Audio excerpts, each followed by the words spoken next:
അങ്ങനെ എല്ലാം ഏകദേശം അവസാനിച്ചിരിക്കുന്നു. പ്രണവിൻ്റെ ചാനലിലെയും പ്രവീണിൻ്റെ ചാനലിലെയും ഇട്ട വീഡിയോസൊക്കെ പ്രൈവറ്റ് ആക്കിയിരിക്കുന്നു. അതോടുകൂടി ഇവർ സോഷ്യൽ മീഡിയയിൽ വന്ന് അങ്ങോട്ടും ഇങ്ങോട്ടും കരിവാരി തേക്കുന്നത് അവസാനിക്കട്ടെ എന്ന് നമുക്ക് വിചാരിക്കാം.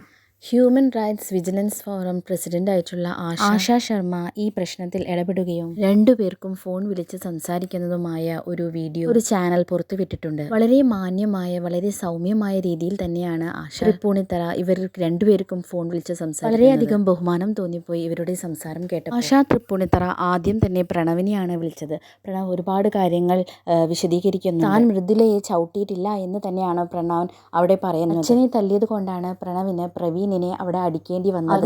മൃദുലയെ ചവിട്ടിയിട്ടില്ല എന്ന് പ്രണവ് ആഞ്ഞു പറയുന്നുണ്ട്. അതുപോലെ തന്നെ അപ്പോഴെനിക്ക് വീഡിയോ എടുക്കാനുള്ള അത്രയും ക്രൂക്കഡ് മൈൻഡ് എനിക്ക് ഉണ്ടായിരുന്നു. അതേപോലെ തന്നെ പ്രവീണിനെയും വിളിച്ച് സംസാരിക്കുന്നു. പ്രവീൺ ആദ്യം നേരിട്ട് വന്ന് സംസാരിക്കാം എന്നാണ് പറഞ്ഞത്. കാരണം ഇല്ലീഗലായിട്ടുള്ള കോൾസ് ഒക്കെ വരുന്നുണ്ടാകും. പക്ഷേ പിന്നീട് പതുക്കെ പ്രവീൺ സംസാരിച്ചു. പ്രവീണിനോട് ആശാ തൃപ്പൂണിത്തറ ചോദിക്കുന്നു, നിങ്ങൾക്ക് കംപ്ലൈൻറ്റ് വല്ലതുമുണ്ടോ എന്ന്. അപ്പോൾ പ്രവീൺ പറയുന്നു, ഇല്ല, അത് എൻ്റെ ഫാമിലിയാണ്, എൻ്റെ അച്ഛൻ അമ്മ അനിയനാണ്, അതുകൊണ്ട് തന്നെ എനിക്ക് ഇപ്പോൾ യാതൊരു രീതിയിലുള്ള കംപ്ലൈൻറ്റ് എനിക്കും ഭാര്യയ്ക്കും ഇല്ല എന്നാണ്. അങ്ങനെ കുറച്ച് കാര്യങ്ങൾ പറഞ്ഞുകൊണ്ട് ആശാ തൃപ്പൂണിത്തറ പറയുന്നുണ്ട്, ഇനി എന്തുണ്ടെങ്കിലും ഞങ്ങൾ നിങ്ങളുടെ കൂടെയുണ്ട്. രണ്ടുപേരോടും നല്ല രീതിയിലൊരു ടോക്കായിട്ടാണ് തോന്നിയത്. ഒരുവിധം എല്ലാ കുടുംബങ്ങളിലുമുള്ള ചെറിയ ചെറിയ പൊട്ടലും ചീറ്റലും ഒക്കെയാണ് ഇവിടെയും ഉണ്ടായിരിക്കുന്നത്. പക്ഷേ ഏതോ ഒരു പോയിന്റിൽ വെച്ച് അത് രൂക്ഷമാവുകയാണ്. എൻ്റെ മുൻപുള്ള വീഡിയോസ് കണ്ട് കുറേ പേര് ചോദിക്കുന്നു, എന്തിനാണ് പ്രണവിനെ സപ്പോർട്ട് ചെയ്യുന്നത്, എന്തിനാണ് അമ്മയെ സപ്പോർട്ട് ചെയ്യുന്നതെന്ന്.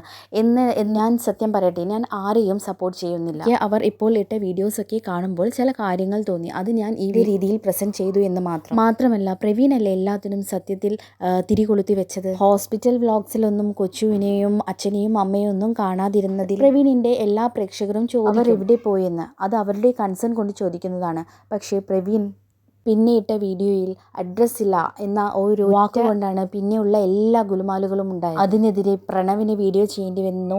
വീണ്ടും അതിനെതിരെ പ്രവീണിന് അൺമാസ്കിംഗ് വീഡിയോ ചെയ്യേണ്ടി വന്നു. ഇതൊന്നും സോഷ്യൽ മീഡിയയിൽ ഇട്ട് കൊടുക്കേണ്ട ആവശ്യമുണ്ടായിരുന്നില്ല എന്ന് തന്നെയാണ് എനിക്ക് ഇപ്പോഴും തോന്നുന്നത്. എന്ത് തന്നെയായാലും at the end of the day നിങ്ങൾ ബ്രദേഴ്സാണ്, അത് അച്ഛനും അമ്മയും ഒക്കെയാണ്. നേരിട്ട് സംസാരിച്ച് പതിയെ ഇത് പറഞ്ഞു തീർക്കാവുന്ന പ്രശ്നങ്ങളൊക്കെ തന്നെയായിരുന്നു. മൃദുലയെ പ്രണവ് ചവിട്ടി എന്ന് പറയുന്നത് അത് സത്യമാണെങ്കിൽ പ്രണവ് ശിക്ഷ അനുഭവിക്കുക തന്നെ വേണം, അതിന് തർക്കമൊന്നുമില്ല. എന്തായാലും ഇതൊക്കെ ഒരു അവിയൽ പരുവത്തിലായി കിടക്കുകയാണ്. ഇതിൽ നിന്നൊക്കെ റിലീഫ് കിട്ടാൻ കുറച്ച് കാലം, എന്നാലും കാലത്തിന് മായ്ക്കാൻ പറ്റാത്ത മുറിവുകളായിട്ടൊന്നുമില്ല. ഒന്നാകണം എന്ന് തന്നെയാണ് എനിക്കും പറയാനുള്ളത്. പക്ഷേ വീണ്ടും ഒന്നിച്ച് താമസിക്കണം എന്ന് അകന്നു നിന്നുകൊണ്ട് തന്നെ സ്നേഹം നിലനിർത്താൻ ശ്രമിക്കുക. രണ്ട് ചാനലിലും പഴയതുപോലെ വീഡിയോസൊക്കെ ഇടുക, നല്ല രീതിയിൽ മുന്നോട്ട് പോവുക. കുറച്ച് കാലമേ ആളുകൾ ഇതൊക്കെ ഓർത്തു വയ്ക്കൂ, അത് കഴിഞ്ഞാൽ അവർ മറക്കും.